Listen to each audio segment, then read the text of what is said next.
안녕하세요. 공주 사대부고 여러분. 저는 이번 TEDx 강연을 하게 된 최진명이라고 합니다. 반갑습니다. 오늘 제가 여러분께 강연하고자 하는 주제는 앞서 보고 계시듯 천재를 이기는 법인데요. 상당히 자극적인 주제죠. 이제 이에 관한 자세한 이야기를 들려드릴 텐데 강의 중간중간 이 주제의 의미에 대해 한 번씩 생각해 봐주시면 감사하겠습니다. 여러분, 유치원에서부터 초중학교를 거쳐 여기 공주사대부고에 입학하기까지 우리는 참 많고도 다양한 사람들을 만나왔습니다. 그중 누군가는 여러분의 불알 친구일 수도, 이성 친구일 수도, 혹은 라이벌이 되었을 수도 있겠죠. 우리는 이러한 과정에서 누군가에게 열등감을 느끼거나 질투심을 느끼기도 합니다.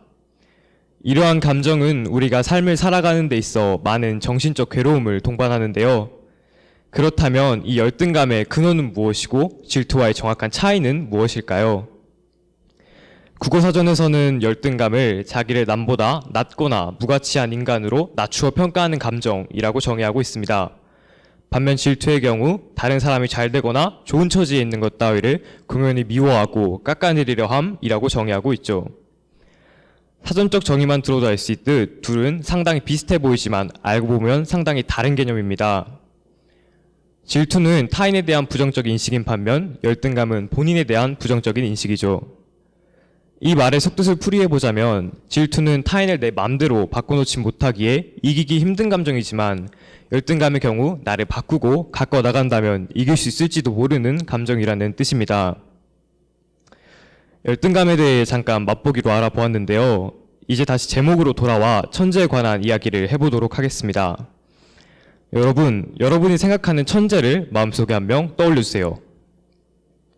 여러분이 생각하신 천재 중에는 아인슈타인, 뉴턴과 같은 역사적인 천재들도 있겠지만 여러분 중 누군가는 살면서 직접 만나본 천재를 떠올리셨을 수도 있습니다.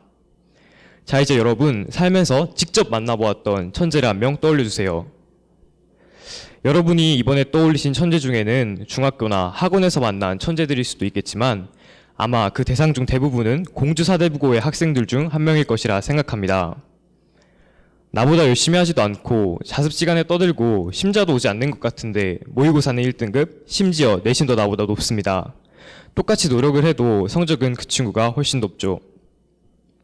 이렇게 앞에선 안 했다고 말하면서 뒤에서 은근히 다 해놓는 친구들과 다르게 정말 공부를 안 하고도 높은 성적을 유지하는 친구들이 있습니다.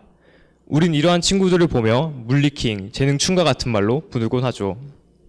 이런 친구들을 보면서 단순히 부러워하는 감정에서 끝나는 친구들이 있는 반면에 열등감을 느끼며 힘들어하는 친구들도 있습니다. 물론 반대로 겉으로는 부러워하고 칭찬해주지만 속으로는 내가 더 잘났다고, 내가 열심히 하면 이길 수 있다고 합리화하는 친구들도 있죠. 언뜻 듣기에는 단순히 합리화하고 부러워하는 감정에서 끝나는 것이 좋아 보이지만 실은 열등감을 느끼는 것이 훨씬 좋은 감정입니다. 열등감은 앞서 말씀드린 바와 같이 자신을 남보다 부족하다고 생각하는 것에서 비롯되는데요. 이는 내가 부족한 점을 인지할 수 있음을 의미하고 곧 열등감이 노력의 시발점이 될 수 있다는 뜻을 의미합니다. 여기서 열등감에 대한 중요한 포인트가 하나 드러났는데요. 이 열등감을 나를 괴롭히던 그 감정을 나의 노력의 원동력으로 삼을 수 있다는 것입니다. 마치 우리가 내신을 바닥을 찍었을 때 상승곡선을 그릴 기회가 있듯 이 열등감이란 것도 바닥에 있는 내 능력을 끌어올릴 수 있는 기회를 준다는 것이죠. 만약 열등감이 아닌 질투나 합리화의 감정으로 끝나게 된다면 자신의 부족함을 인지하고 발전시킬 기회조차 주어지지 않는 것입니다. 제자리에 계속 머무르게 되는 것이죠. 따라서 이러한 감정을 그리고 열등감을 부정적인 감정으로만 생각하지 말고 나의 노력의 원동력으로 느낀다면 단순히 부정적인 감정에서 오는 스트레스를 없애고 긍정적인 감정으로서 여러분께 다가올 수 있을 것입니다. 열등감을 긍정적인 감정으로 바꾸는 방법에는 한 가지가 더 있는데요. 이 방법은 실제로 제가 삶을 살아오면서 스트레스를 받고 열등감을 느낄 때 사용하였던 방법입니다. 먼저 나 자신과 내가 열등감을 느끼는 상대에 대해 객관적으로 생각해 봅니다. 내가 해온 노력에 비한 상대의 숨겨진 노력, 나의 열정과 의지력에 비한 상대의 열정과 의지력, 그리고 내가 투자해온 시간에 비한 상대의 투자해온 시간을 말이죠. 이렇게 그냥 내가 덜 노력했다는 걸 인정하기 싫어서 별 다른 노력 없이 상대를 이겼으면 좋겠다는 생각에 가려져 있던 객관적인 나를 발견함으로써 비로소 나를 내려놓습니다.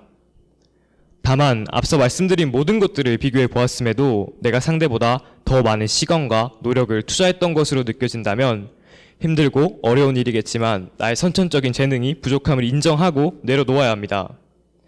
나를 내려놓고 상대를 다시 바라보게 되면 그동안 편협하고 이기적인 시각에서 바라보았던 상대에게서 배울 점이 드러나기 시작합니다.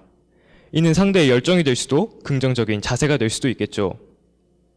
단순히 나를 내려놓는 것에서 끝날 게 아니라 상대에게서 배울 점을 찾아내고 나의 부족한 점을 깨달으며 우리는 성장할 기회이자 상대를 뛰어넘을 기회를 얻습니다.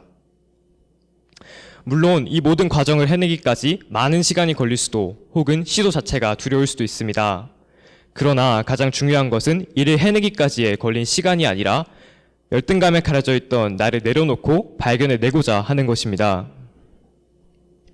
앞서 말씀드린 이야기가 전부 천재에 비교된 누군가의 모습이었다면 이제는 우리가 천재라고 여기고 한 분야의 대가로 여기는 이들에 대해 이야기를 해보도록 하겠습니다. 내용으로 잘 알려진 배우 나탈리 포트만을 대부분 알고 계실 텐데요. 나탈리 포트만은 촬영 당시 힘들고 빡빡한 스케줄 사이에서도 학생의 본분을 잊지 않은 채 하버드 대학교에 입학하였습니다. 해리포터의 여주인공 엠마 왓슨 또한 힘겹고 빡빡한 스케줄 사이에서도 브라운 대학교에 입학하는 놀라운 모습을 보여주었죠. 이 두 분의 이야기가 갑자기 등장하여 조금 당황하셨을 수도 있겠는데요. 제가 이 두 분의 이야기를 소개드린 이유는 두 분 다 이런 멋진 커리어에도 불구하고 우리처럼 열등감을 느껴왔다고 고백하였기 때문입니다. 부러울 것 없어 보이는 그들의 삶에도 부러움을 느끼고 열등감을 느끼고 불안함을 느낄 만한 무언가가 늘 존재해왔다는 것이죠. 모자랄 것 없어 보이는 그들도 열등감을 느끼는데 우리라고 열등감을 느끼지 않겠습니까? 열등감을 느끼는 건 나뿐만이 아니라는 거죠. 저명한 심리학자 아들러 또한 이렇게 말했습니다. 열등감은 인간이라면 당연히 느끼게 되는 자연스러운 감정이다. 열등감을 나쁜 감정으로만 생각하지 말고 나의 원동력으로 느끼면서 당신을 더욱 발전시켜보라 라고 말이죠. 그의 말과 앞선 사례처럼 열등감을 느낀다는 것은 절대 이상한 게 아닙니다. 오히려 득이 될 수 있는 감정이죠. 따라서 오늘부터라도 열등감을 느끼고 있었거나 느끼게 된다면 여러분이 열등감을 느끼는 상대에 대해 방금 제가 말씀드린 두 가지 방법을 통해 열등감을 속지 말고 이겨내보세요. 그 한 번의 마음가짐이 여러분이 열등감을 느끼는 상대 그리고 결국 천재를 이기는 법으로 발전하여 그들 위에 서 계실 수 있도록 할 것입니다. 길다면 길고 짧다면 짧은 강의 경청해 주신 모든 분들께 감사드리며 이상 발표 마치도록 하겠습니다. 감사합니다.